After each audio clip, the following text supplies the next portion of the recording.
Explore a NetFlow implementation. Observe the NetFlow records one direction. Open the NetFlow collector. From the NetFlow collector, click the Desktop tab. Click the NetFlow collector icon. Okay, this is the NetFlow collector, this server. Click here, go to Desktop,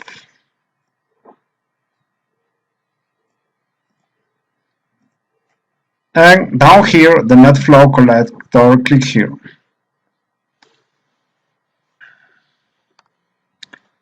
Click the On Radio button and activate the collector as necessary. Okay, on, verify is on.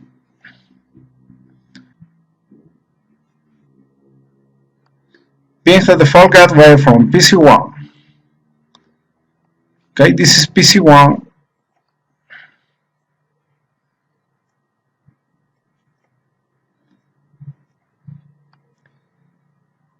Enter the command prompt and ping the default gateway ipconfig. This is the default gateway for PC1. Okay, click the NetFlow connector and make the ping.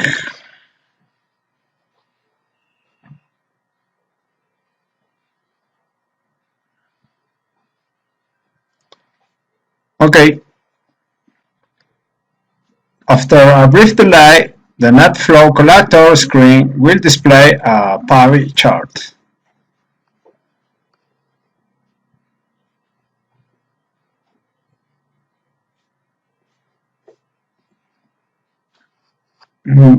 Wait a moment.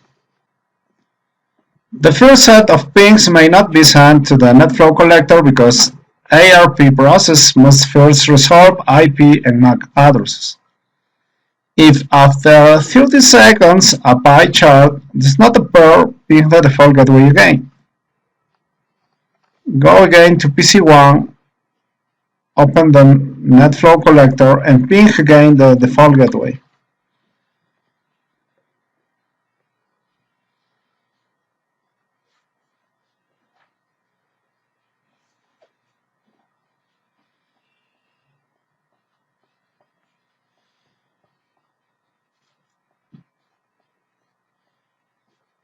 Okay, now you can see the pie chart. Click here, and now you can see the information.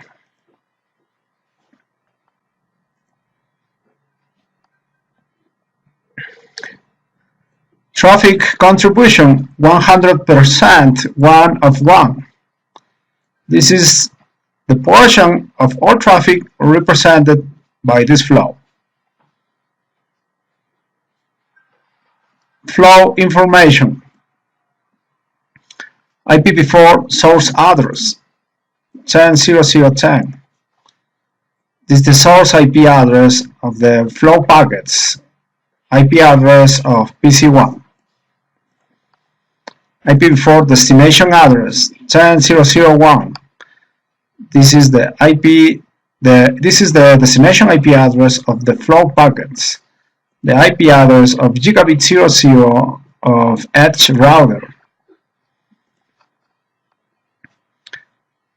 Source port 0. Source port 0. This is the transport layer source port. The value is 0 because this is an ICMP flow. And ICMP only works on layer 3 on the OSI model. Destination port also 0.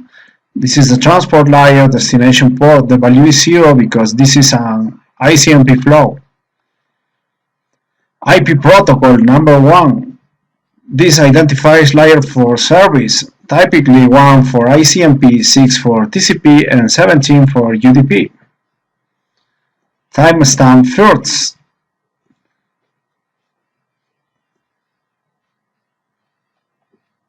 This is the timestamp for the beginning of the flow.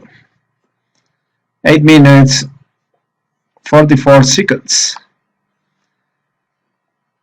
Timestamp last.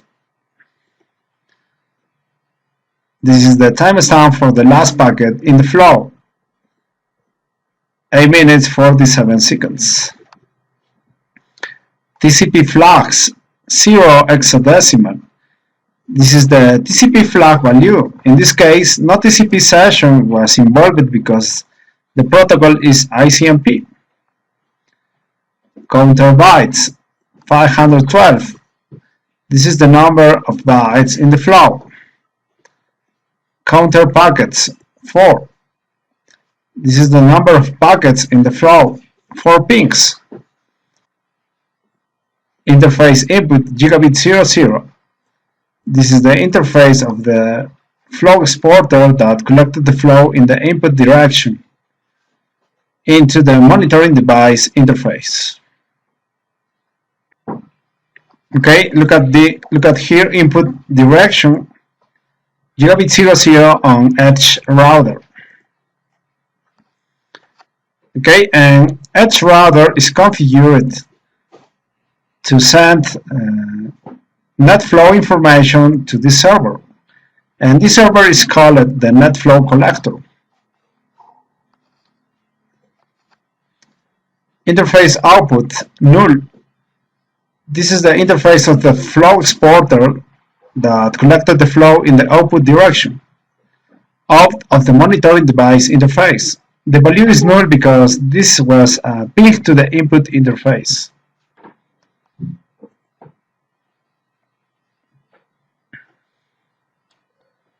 In this case, the flow represents the ICMP ping from PC1 10.00.10 to internal IP and the edge router 10.0.0.1. 4 pings packets were in the flow. The packet-centered interface gigabit 00 of the exporter. The exporter is the edge router. In this activity, the edge router has been configured as a NetFlow exporter. The LAN interface is configured to monitor flows that enter it from the LAN. The serial interface has been configured to collect flows that enter it from the Internet. This has been done to simplify this activity. To see the traffic that matches a full bidirectional session, the NetFlow exporter will need to be configured to collect flows entering and leaving a network. Create an additional traffic, PC2, and ping the gateway again. Okay, go PC2 and ping the gateway. Okay, open the NetFlow collector. Enter.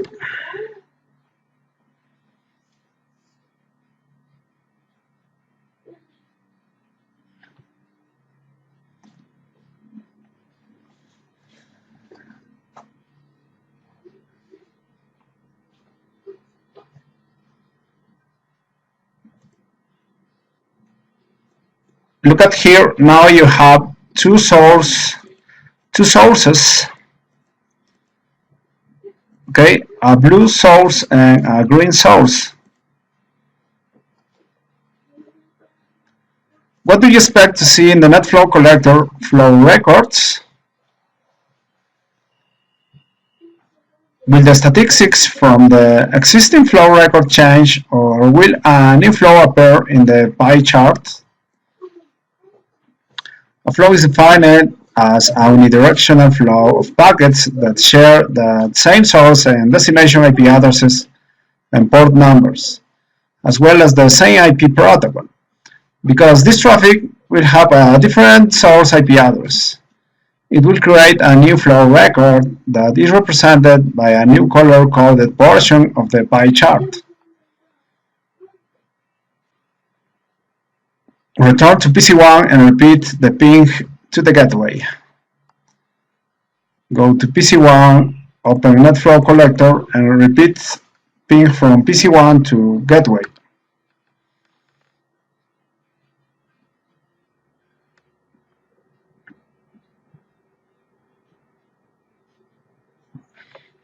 Wait a moment.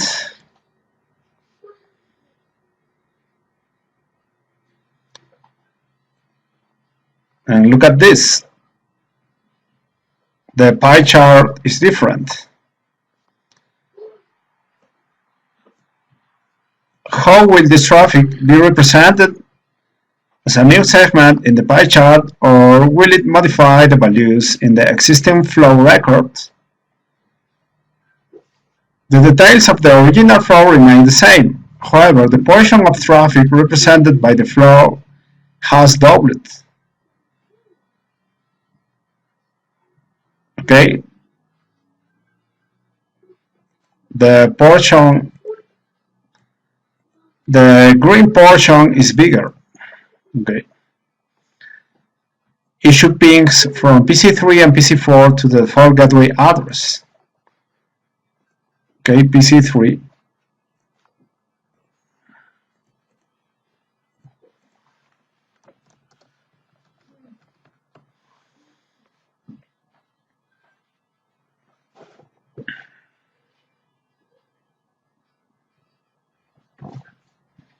Wait a moment.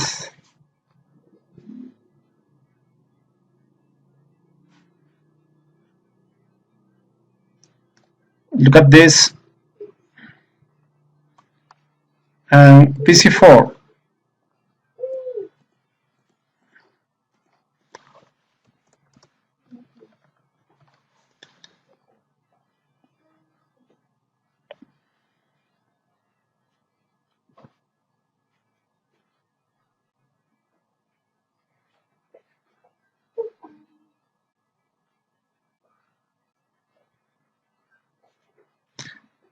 And look at this. PC1 source address 10.00.10. This pink portion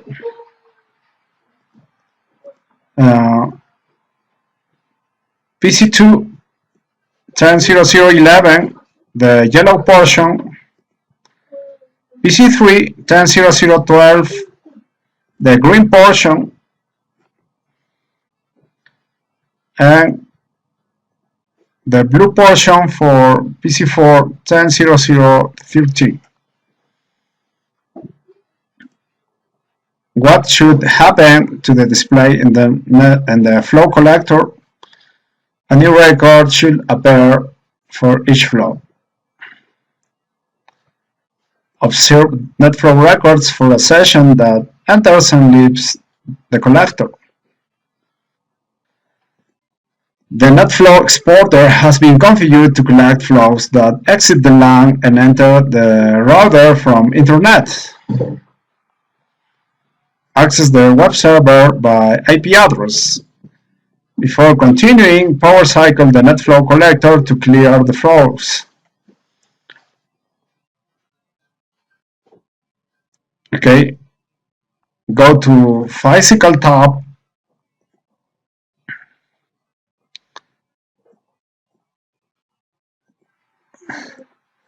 and press this button and turn on again.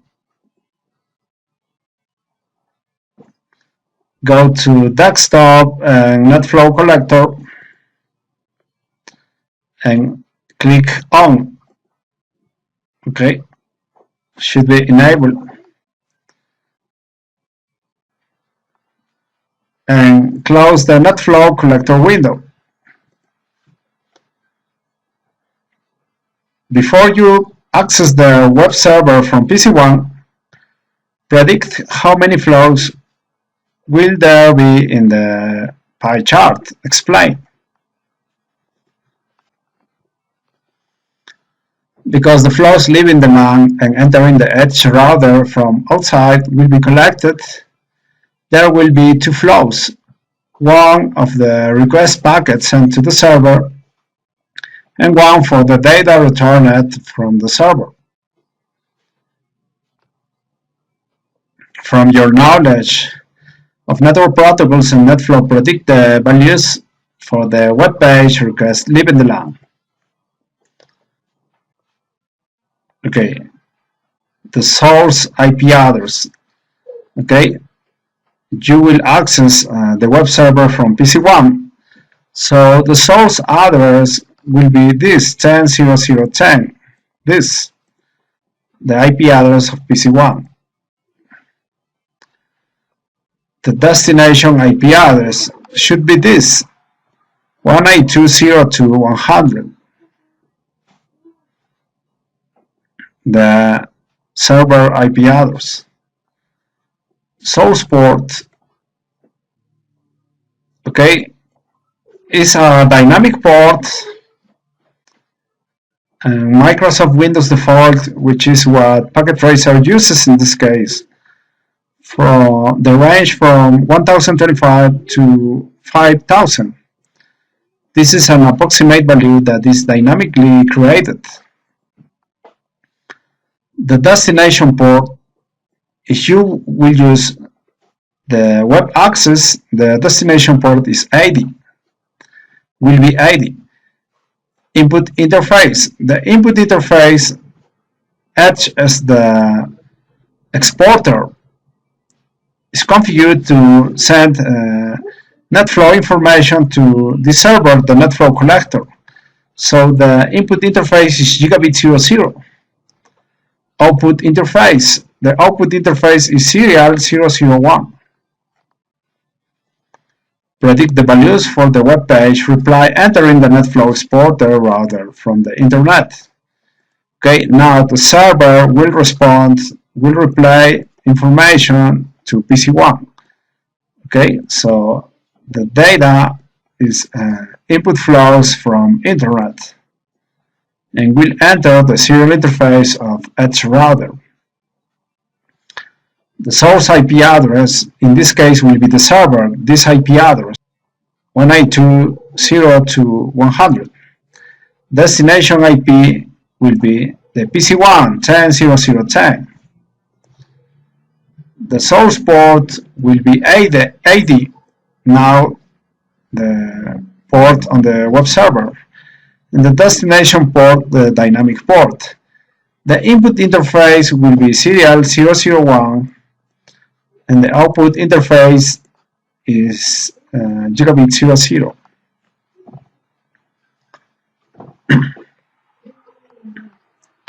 Okay, open the NetFlow collector.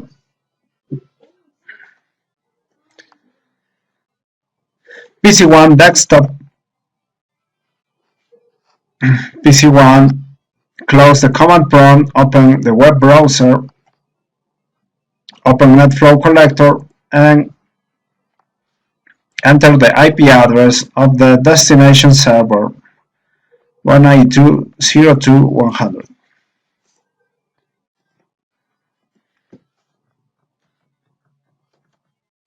Go. Success. After a short delay, a new pie chart will appear in the NetFlow collector. You will see at least 2 pie segments for HTTP request and response. You might see the third segment if the ARP cache for PC1 is timeout. Okay, blue is the request because the source address is the IP address of PC1, and green is the response because the source address is the IP address of the web server. Click each HTTP pie segment to display the record and verify your predictions.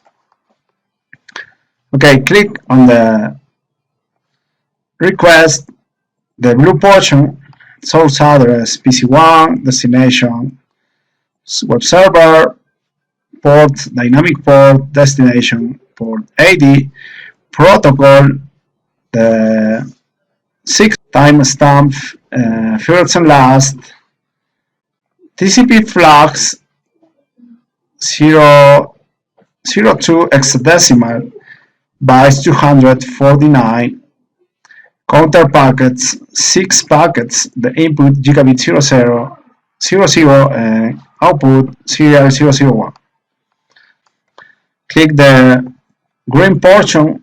This is the response, the source address, the web server address, destination PC1 address, source port ID, destination port, the dynamic number, IP protocol 6, TCP flags 12, counter bytes 125, counter packets 3, input interface serial, output interface gigabit. Click the link to the copyrights page.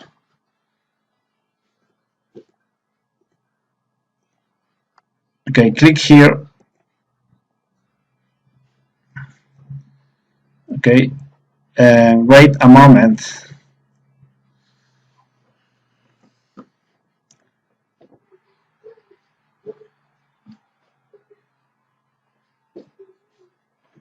Okay, now you can see 2 additional portions. Okay, what happened? Explain. Compare the port number on the host for the flows. Because the host opened a new source port for the new request to the web server, 2 new flows were created. Okay, look at the pink portion. Now the source port is 1026. This is the request.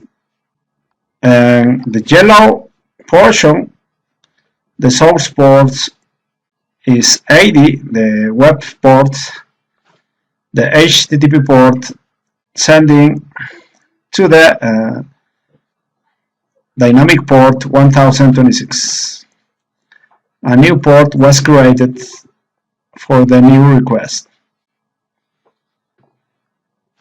Compare the flows aside from the obvious timestamp, source, and destination IP address, port, and interfaces differences.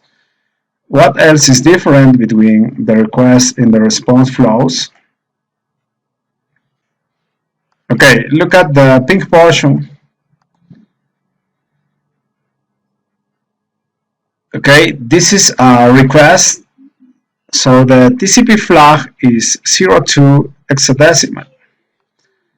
And the yellow portion, this is the response with a 12 hexadecimal TCP flag. The TCP flags are different. The flags for the request flows are 02 hexadecimal and the response flags are 12 hexadecimal. The meaning of 02 hexadecimal will be synchronization, decimal number 2 for the request flow, and will be synchronization and acknowledgement and 18 decimal for the replay flows. Access the server by URL. Power cycle the NetFlow collector to clear the flows.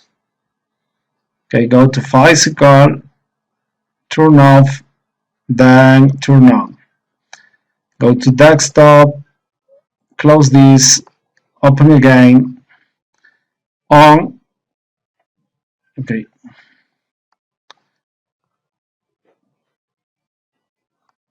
Before you access the web server by its URL, what do you think you will see in the NetFlow collector display?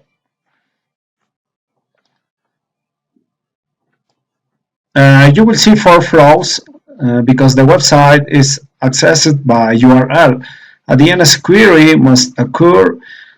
2 flows represent the DNS query and response. The other 2 flows represent the HTTP request and response. Okay, on PC1, enter the URL and press go. Okay, go to PC1, NetFlow, close, open again, and type www.example.com. Go.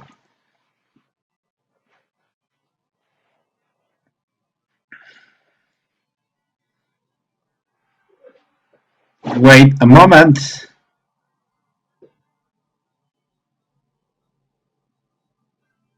Okay, success, and you will see the pie chart on the collector.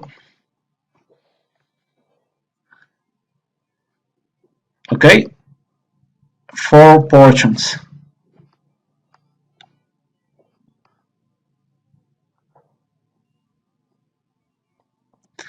After the flows are displayed, inspect each flow record. Pink portion, the source address, IP address of PC1, destination address, the IP address of DNS server, okay, that is placed on Internet Cloud, the source port, a dynamic port, destination port 53 for DNS, the IP protocol 17, TCP flag 0, bytes 59, packets 1, input gigabit, output serial. This is the request for DNS, but blue portion is the response from DNS. Source address, DNS server, destination address, PC1, source port 53 for DNS, destination port 1035 for dynamic port on PC1, IP protocol 17. The green portion is the HTTP request. PC1, the source, destination, the web server 192.0.100, the server,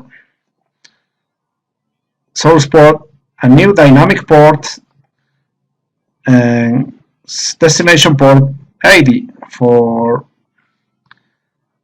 HTTP port, flags is 02 for request, and the yellow portion is the response, the HTTP response, the source address, the web server, destination, PC1, source port, web port, destination port, the dynamic port on the client PC1, IP protocol 6, and flag 12 for an hexadecimal. This is the response. Okay. What values do you see for the IP protocol field of the flow record? What do these values mean? The value 6 is for TCP and is used for the HTTP traffic on TCP port 80. The value 17 is for UDP traffic and is used by the DNS query and response flows. Okay, look at here the IP protocol for DNS, for UDP, and 6 for TCP, for HTTP.